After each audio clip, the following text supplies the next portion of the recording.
برابر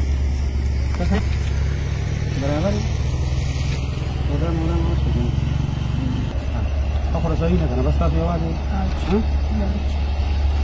بسم الله الرحمن الرحیم. السلام علیکم ورحمۃ اللہ وبرکاتہ. مرګور ته تاسو په خدمت کې حاضر مو شپره او نخم رو جماعت الحمدلله. خو ماته د ماسپخین کې ورور سوال جواب وکړو چې په پښتونخوا کارونه کې یو دوه کور دی او بس داسې دي چې یتیمانان دي دواړه کورونه. نو دا دې خبر ته راغلم ځکه چې ماشومان دي او کمزور دي او په دې وخت کې چې د کور سربراني دا ډېر زیاته ګران او ډېر زیات تکلیف دي. زموږ کوشش دا دی چې کم کم ځای کې داسې څوک نشته یا داسې سربران نشته چې هغه ځایونو ته ځان ورسوو ځکه دغه ماشومان دي بس صرف درې یو مور ده دي په کور کې دي.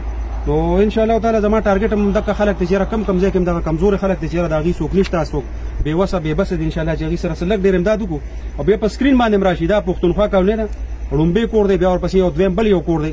نو ان شاء الله تعالی دې ته ورځم چې څوک هم پېژنې نو بیا ورته کوڅې ته تاسو هم راتلی شئ.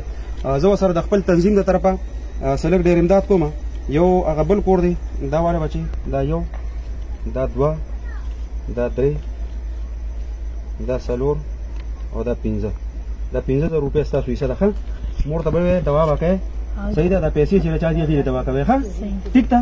او ورګه دې ورګه نه چې مې نه شو دې ته د خوږو پیسې ورکوم په دې باندې به تاسو ځان ته څه چپس وسوالې ښه ټیک ده صحیح ده. امین امین.